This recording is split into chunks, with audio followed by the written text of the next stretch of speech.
So, you've convinced some friends of yours to play this strange thing called Dungeons and Dragons, and now they want to play again, but this time not with some pre-generated characters lifted off the internet, but instead they want their own characters. So, how? Well, I'm gonna split this one into two sections. First, I'm quickly going over the possibilities for a DM when it comes to character creation, and then I'll go a bit more in depth for players. For the DM, well, when it comes to character creation, you as the Dungeon Master have a rather minor role in the whole ordeal, ideally helping your players with making the characters they have in mind. But nevertheless, there are a few things you need to decide beforehand. First, you have to decide what mode of ability score generation your players have to use for their characters.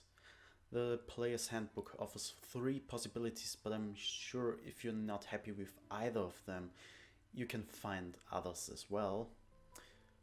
Those three would be: first, the point buy. When you want a fairly balanced party, this might be your go-to choice. Here you can give your players a set number of points that they can assign to each of their 6 scores, according to this handy table in the book. This option gives the players the most flexibility when it comes to customizing their characters, all while they should be on similar power levels. The second option in the PHP is the stat array, where you give all your players the same 6 values, which they can put into each of their ability scores. This way the players that aren't that experienced can more easily assign the abilities, not having to worry more about it than what stat gets the 8. Finally, the classic randomized stats are usually determined by rolling 4d6 and dropping the lowest die result to get a score. After repeating this 6 times, a player should have usable stat array for their character. However, this poses multiple problems in general. First, with a potential range from 3 to 18 as a result, there's a huge rift between maximum and minimum. Second, if somebody is especially unlucky, like this guy, they might end up with a very bad bunch of stats. Third, this may lead to a party with one very powerful character and one or more relatively underpowered characters. However, if you use rules to restrict the rolls a bit, like that the array gets rerolled if it doesn't have a minimum combined modifier of say +2, these issues can get remedied pretty easily. Another thing you might want to consider is stitching the racial attribute modifiers in favor of the system that James Hague outlined over on D&D Beyond, where the ancestry you choose doesn't influence your character's ability score and instead is influenced by your class or background, while your ancestry gives you only special abilities. I haven't had a chance to try it out yet, however I like the premise, as it allows more flexibility when it comes to ancestry and class combinations. But of course, as the Dungeon Master, it is also on you to tell your players beforehand what kind of campaign they can expect, because it would suck if one of them showed up with a sailor to a game taking place exclusively in a desert. Not that that doesn't have potential, but it might lead to the player not having as much fun as they could have. Also, you shouldn't be too strict with changes to the character after the fact, because the stats on the character sheet are, after all, just an imperfect representation of the idea of the character. For players. Now to the far more important stuff. As a player, you and your friends are going to be the main characters of whatever story the DM is going to weave together for and with you. So it is of utmost importance that the character you might play for years to come doesn't get too boring for you too quickly, because that would probably be a shame.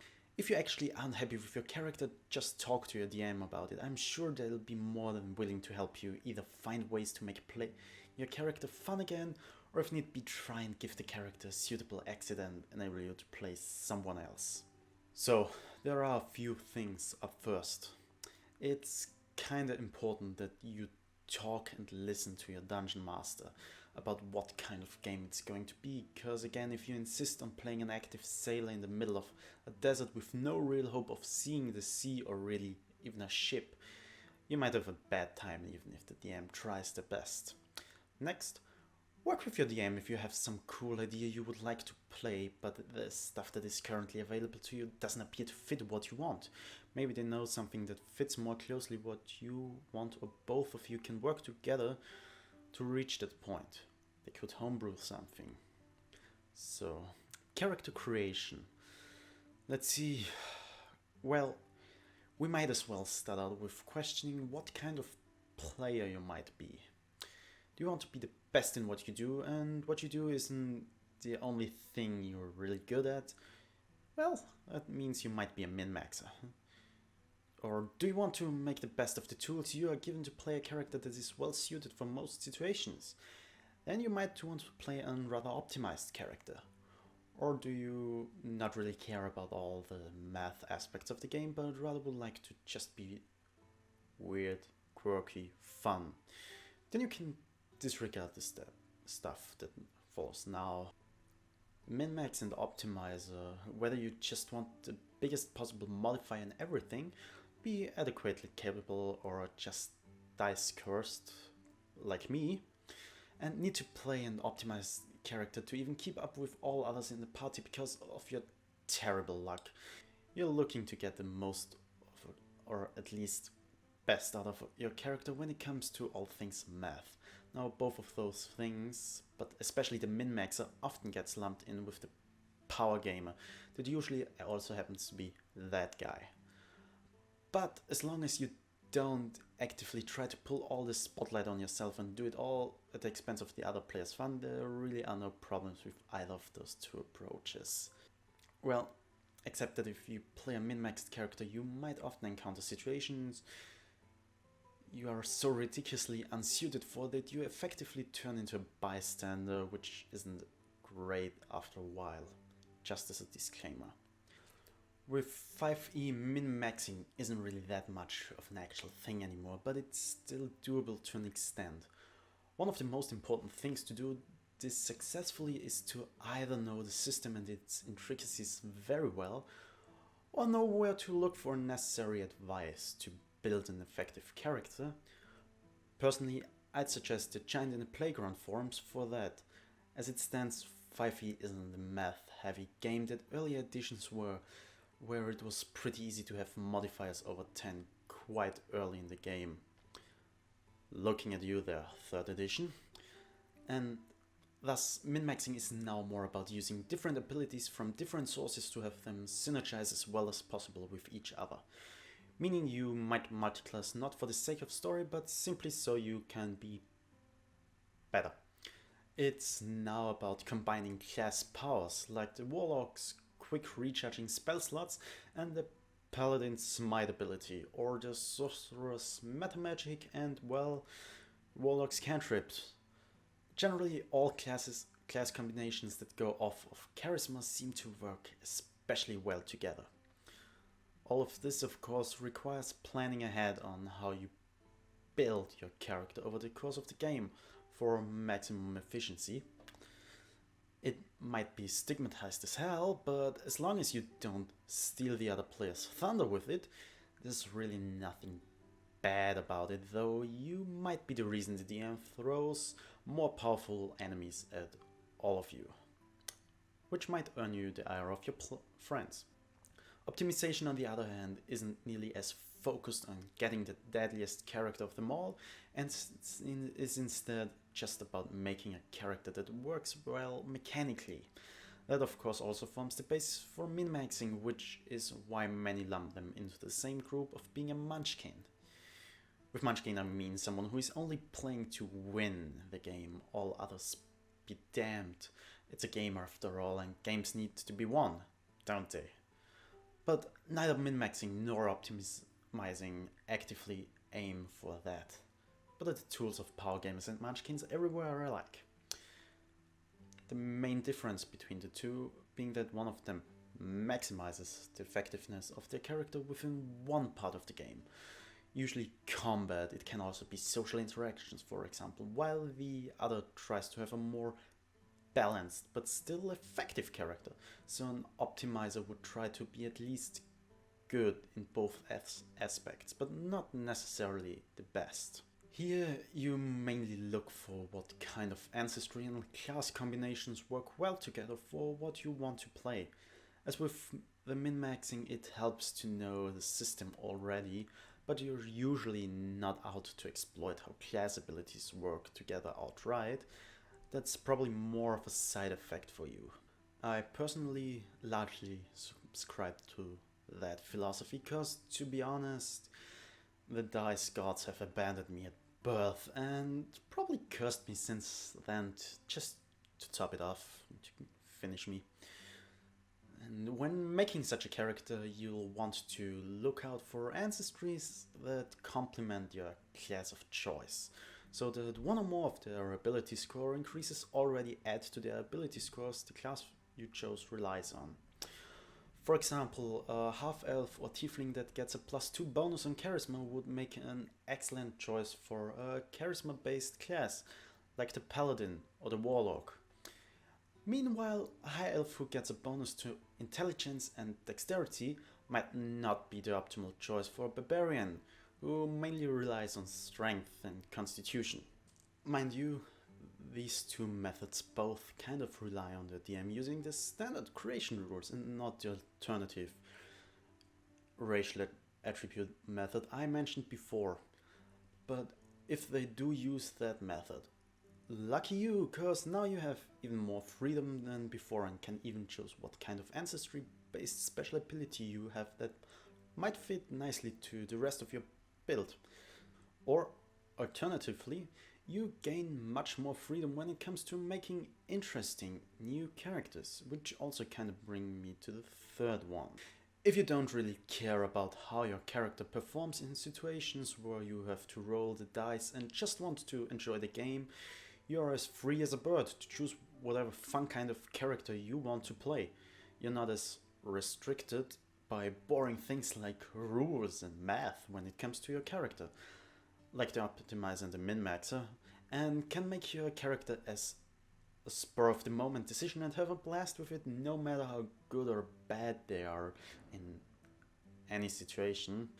You're only limited by the options presented to you, which, if you use only the BHB for classes and ancestries, should be roughly 600 possible combinations if you also count the subclasses. That's assuming my math are even nearly correct, which means there is already a shit ton of characters just in this one book.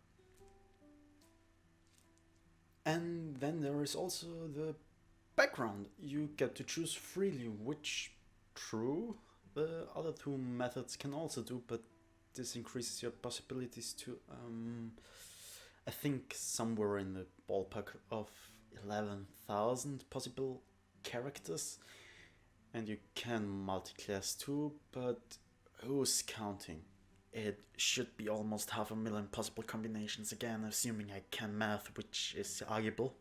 But you could quite literally just pull from a hat and make a character with 3 slips of paper you got. Like, let's say, a forest gnome, a wizard who is a gladiator, for example, which already gives me a few weird ideas now that I think about it. But I hope you get the gist of these 3 philosophies of character creation, as I like to call them. Of course, there is, as I mentioned, also the background that has an impact on your character. However, I don't think it's a very important topic for min-maxer and optimizer to fuss over. But I stand to be corrected. Now, but how do you even get to the point where you can say what kind of character you want to play? There must come a spark of inspiration from somewhere after all. Well, it's presumptuous to assume that everybody needs some source of inspiration or a point of origin for characters they want to play. Some people have new ideas for characters constantly. And can't help but always have one at the back of their mind, just waiting to jump out like Athena from Zeus's head. At least for me, these usually have an inspiration in someone or something I saw or read, even if I don't realize it myself. I played a fire-themed cleric a few years back who creates fiery bursts by doing this. and he was part of a military hierarchy, traumatized by the loss of a friend and disillusioned by a war he fought in. He also had black hair, and I realized I played a character based on this guy from Full Metal Alchemist after the fact. On the other hand, I once played a 100% rip-off of Kane Highwind from Final Fantasy IV, but this time it was intentional and merely for some of the flavor that the Dragoon brings with him, while role-playing a completely different person apart from appearance. So you see, media easily influences what we play and create, intentionally and not. Some people might scoff at the idea that you want to play a character from your favorite actual play podcast, or your favorite book, or maybe media and concepts that don't fit into the fantasy framework of D&D at all. But as long as you don't expect to play the exact same character because you play with other players with agency of their own and dice, it is perfectly okay, in my opinion, to take inspiration from all kinds of media you like. But what if you start a new campaign soon and have no idea what you should play? What then? Well, there are quite a few solutions on how to get some ideas going, and if all else fails, there are sites on the internet where you can randomly generate a character. But before we get to that, let's try some other things. First, maybe think about the media you consumed lately. Was anything in there of which you would say, yeah, I like the idea of that and I think it would be fun playing that? Anything that you might be thinking back a lot to, say to some principle or characteristics someone stated or displayed. Or if that didn't give you any ideas, how about fictioning characters in said fiction? Maybe think about who your favorite character is in a movie or a book you like. Let's say Captain America, for example. Think about what the defining principles of that character are for you. Is it that they are following a moral code they wouldn't break no matter what? Or maybe they fight in a way that you think is really cool and want to do something like that. Or alternatively, think about an ideology you admire or despise, like anarchists or fascists. Look what their motivations are. What are they fighting for? Maybe you want to play a character that fights the power and wants to destroy the hierarchies in society, for all to thrive on a leveled playing field. An anarchist that maybe solely targets enforcers of the man, whoever that might be, while trying their best to defend those suppressed. Or maybe you want to explore the polar opposite and play a character who sees themselves as superior to all others, because they know it, so it must be true. And that's why they should be all the way on the top of the hierarchy. A fascist-leaning character might play lip service to the more well-meaning party members, all in the service of their own goals of superiority and rule over all others. The lands need to be great again, after all. No? This also kind of leads me into another somewhat integral part of Dungeons and Dragons characters. Alignment, which to be honest is a whole other topic on its own. Personally, I don't use it a lot, but generally I like the idea of it. So basically there are two axes on which your character falls. Law and chaos, and the good and evil axis. And one of those two axes you can choose one of the 9 possibilities. And here's where it gets complicated. Because what does it mean to be lawful? To follow a certain code or morality, or to follow the actual written law? Maybe both. And then what does being chaotic mean? The laws and order are something to be overcome rather than to be followed? But wouldn't that lead you to you being evil? And while the dynamic between good, neutral, and evil is pretty straightforward most of the time, adding the axis of law, neutral, chaos to it adds a lot of confusion as well. And that ends our excursion into the alignment for now. But where was I? Right. Inspiration. So maybe neither figure from any media comes to mind, nor are you particularly keen on bringing politics and ideology into the game. Though let's face it, ultimately everything is political to a degree, especially media and games. So why not take another route and either talk to one of your fellow players or even your DM for ideas? Other players might be able to help you come up with something that enables both of you to give your characters a dynamic with each other that else wouldn't be possible. You could be inspired to play characters that might be siblings or partners in crime and already have a pre-existing relationship, taking a load off your DM's back by not having to explain why those characters would even work together. Also, on a more technical level, you can match your characters so they synergize particularly well with each other during combat, for example, or socializing. But maybe you instead want to talk to your DM and ask them to help with your character troubles. Ask them what kind of character might fit into the campaign they plan to run and whether they want a particular ancestry, class, background combination or similar to use as a plot device to kick the game off. Also, I personally think it's always good form to ask your DM what kind of character fits into the campaign and which one doesn't.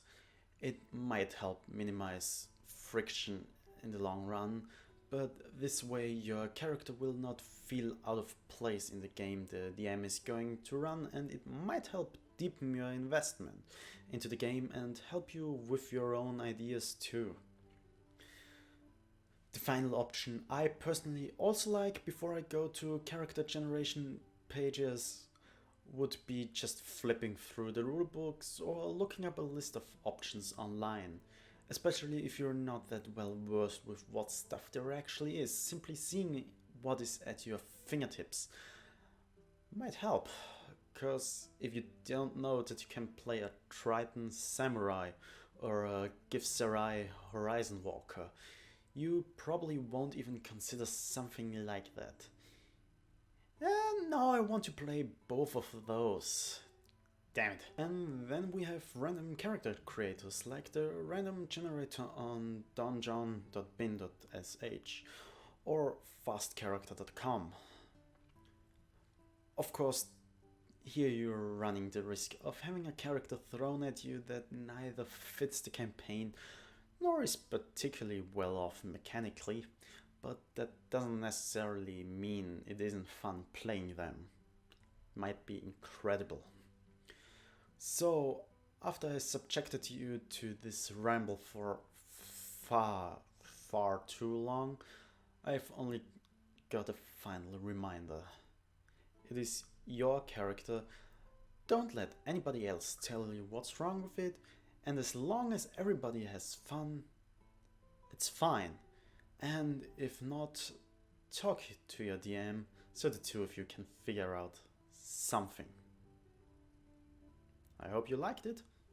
Bye.